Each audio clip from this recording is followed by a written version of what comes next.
মই খুব আনন্দিত হৈছোঁ যেতিয়াৰ পৰাই সিজফায়াৰ হৈছে যেতিয়াৰ পৰাই ট্ৰাইপাৰ্টাইট টক হৈছে সেই সময়ৰ পৰাই NDP নেতৃত্ব কৈ আছিলে যে আমাৰ কিছুমান মানুহ ভূটানৰ জেলত আছে সেইসকলক আনিব লাগে আৰু সেই কথাটোক লৈ পেলাই তেখেতসকলৰ কৰ্তৃপক্ষৰ লগত আমি বাৰংবাৰ আলোচনা কৰিছোঁ অসমৰ মুখ্যমন্ত্ৰী ডাঙৰীয়াও মেছেজ পঠাইছে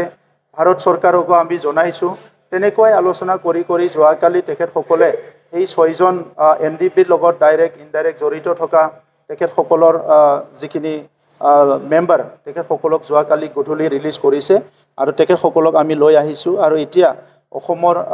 আমাৰ DGP ডাঙৰীয়া অসম চৰকাৰৰ পুলিচ বিভাগ SB বিভাগ তেখেতসকলৰ কিবা কেছ আছে নেকি কি আছে কি নাই বাকি প্ৰক্ৰিয়াটো তেখেতসকলে কৰিব কিন্তু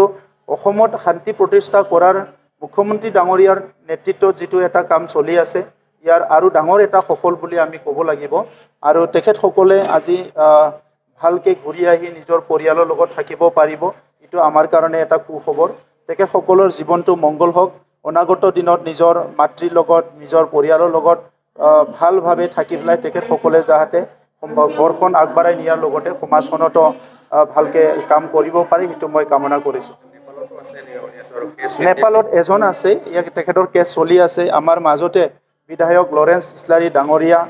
আমাৰ MCLA মাধৱ সেট্টি ডাঙৰীয়া নেপালত গৈ পেলাই লগ কৰি আহিছে তেখেতৰ কেছ চলি আছে আৰু নৰ্মেল যেটো প্ৰক্ৰিয়া চলি আছে এই প্ৰক্ৰিয়াৰ দ্বাৰাই কম দিনৰ ভিতৰত তেখেতে ৰিলিজ হ'ব বুলি আমি গম পাইছোঁ ৰিসেন্টলি আমি আলোচনা কৰা ভাৰত চৰকাৰ বিহাৰ চৰকাৰ অসম চৰকাৰৰ লগত যেতিয়া ৰিভিউ এই সময়ত যিমান NIA CBI কেছ এইটো শেষ হ'ব লাগে ইয়াৰ বিষয়ে আলোচনা কৰা আমি দেশখন চলাবলৈ আমাৰ কিছুমান পিলাৰ আছে য'ত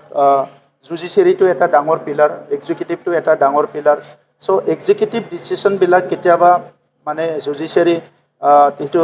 তেখেতসকলে চাই আৰু যেটো NDPৰ কেছ আছিলে হেতু কিছুমান কেছ আগতে কনভিক্টেড কেছো আছিলে গতিকে একবাৰ কনভিক্ট হোৱাৰ পিছত ইয়াৰ প্ৰক্ৰিয়াটো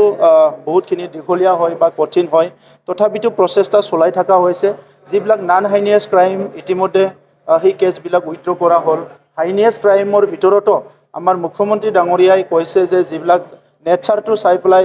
উইথড্ৰ কৰিব পাৰে এইখিনি উইথড্ৰ কৰিব লাগে আৰু যিখিনি NIA কেছ আছে এই কেছবিলাক লাহেকৈ শেষ কৰাৰ কাৰণে মুখ্যমন্ত্ৰী ডাঙৰীয়াই এটা ডাঙৰ পদক্ষেপ লৈছে আৰু সেই পদক্ষেপটোৰ দ্বাৰাই সকলো জেলৰ সমস্যাবিলাক সমাধান হ'ব বুলি মই আশা কৰিছোঁ